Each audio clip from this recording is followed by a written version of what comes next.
Hi everyone. Today I am filming outside because it is beautiful. The sky is blue.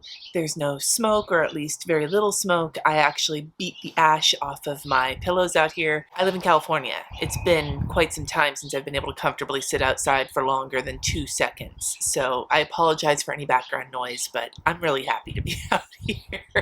So it's the end of September, and what I want to do today is kind of wrap up No Sticker September with a takeaways video. 5 things that I learned about myself and in general about planning since doing this pen only month. Now remember, I have done pen only planning before. This is the first time I think I've really restricted, no stickers, no anything.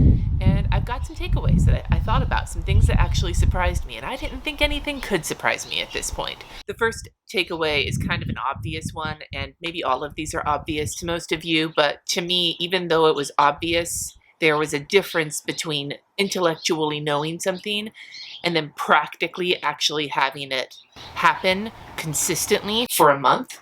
And that is that planning goes so much faster when you just use your pen. I don't mind dedicating a few hours every weekend to planning my week out, and I don't begrudge the 20 minutes or so I spend every morning in my planner, but it was fairly obvious to me, both from the live plan with me's I did where I was talking, and which normally adds time to my planning, but also during the week every day when I would revisit my planner to plan as I went, that it cut the time of planning in half at least.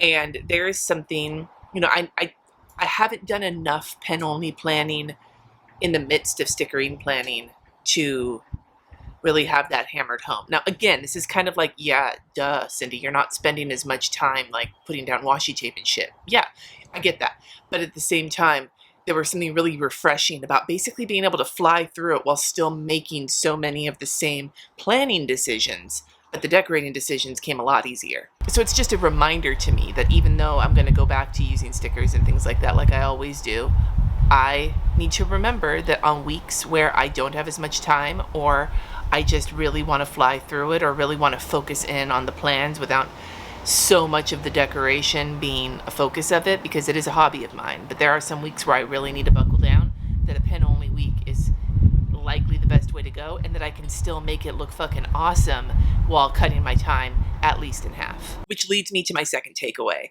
and that is I need to do pen only weeks more often. I used to do them a lot. When I had the horizontal planner, I did them fairly often, not often, but I did them more than I do now.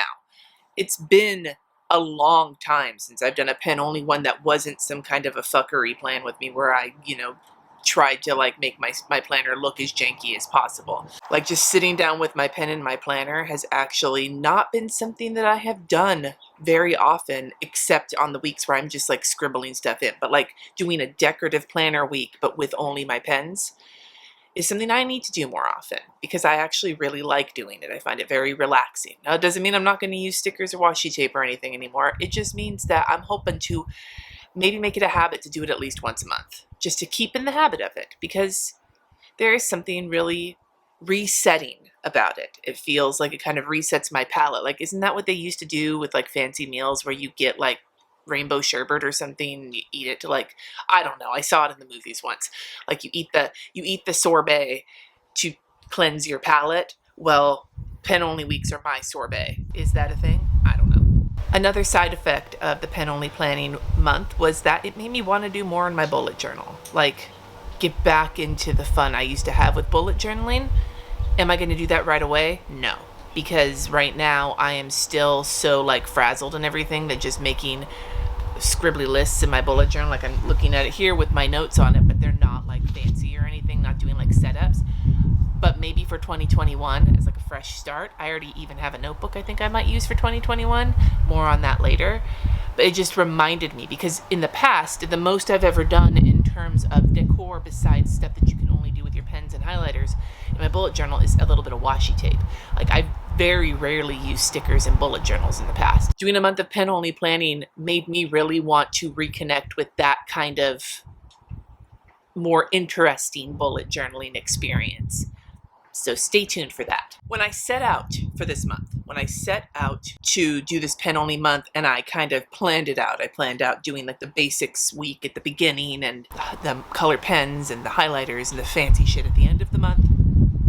I kind of made a little prediction in my head that my favorite week, my favorite kind of plan with me where I did all the stuff that came the week before it, was going to be the final week of the month, the fancy lettering and doodling week, because in the past that has always been my method of pen only planning. I've always had a kind of specific style around it, and it has always included fancy lettering, doodling, basically making it look like I use stickers except only using lettering and doodles and stuff. So that's what I thought would be my favorite week, this past week, the week that just ended.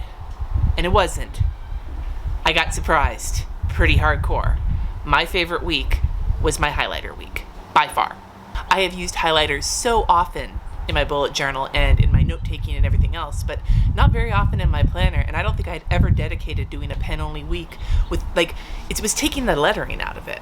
I didn't do any fancy lettering because I hadn't gotten there yet in my month, and I think this is the first time that I have strived to do decorative planning with highlighters, but with no fancy lettering, and I loved it.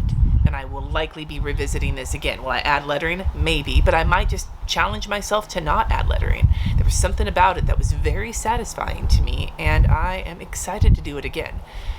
However, my fifth takeaway from this whole thing, if my fourth takeaway was that the highlighter week was my favorite week, and it introduced me to a kind of a style I'd never really utilized that much before, then my fifth takeaway is kind of a bummer takeaway, but I don't really care all that much. And that is the pen that I have been using for most of the month, the Pentel Finito, which is my favorite fine liner at the moment. I haven't done a review on it. If you would like me to do a review on it, please let me know in the comments and I'll do it next month, because it's been a big favorite of mine, and I have now used them solidly for a couple of months, and so I have a lot of thoughts on them. But the thing that I learned that I hadn't really thought about is that they're not really great pens to use with highlighters, at least not when you are working quickly to like write and then highlight. Like, they smear pretty quickly, which was a bummer because I really do enjoy this highlighter friendly situation, but I also really enjoy this pen. So this takeaway to remind myself of is, if I'm going to do another highlighter only week, I need to pick a different pen, because my current favorite pen is not the business for that. So those are my takeaways. I guess my bonus takeaway, I said 5 takeaways, but my bonus takeaway for this entire thing, and this is something for all of you, is that if you don't have money to spend on your planning, then you're just fine with just a pen, or a pen and some markers or whatever. You're just fine if you want to participate in decorative planning. And if you want to participate in decorative planning, but you feel like you can't draw or you can't do fancy lettering, again, you don't have to be able to do that. You can watch the couple of videos, the doodling and the lettering videos from last week, for some kind of intermediate steps, some dipping your toe in the water of fancy things. But ultimately, you can do fancy spreads without having fancy skills or fancy equipment. You can do that. Like, I have even reconnected with ways to make my shit look fancy without pulling out some of my big guns out of my toolbox. If you see all this shit on the planner internet of stickers and washi tape and calligraphy and brush pens and all these things, you don't have to do that to have it look cool. You don't have to have the most artistic, aesthetic bullet journal in the world to do some fun stuff with it. You just need to open your mind as to what creativity can be, what it looks like for you. So those are my takeaways, and this is the end of No Sticker September. I am very happy with it. My next live plan with me will probably have stickers in it for the first time in a month, and it's gonna feel pretty freaking weird. I'd love to hear your thoughts on No Sticker September. Did you follow along? Were you interested in it? What were takeaways for you? Or are you just like, Cindy, really planning is faster? That's your takeaway? I don't care. I want to hear your thoughts in the comments below.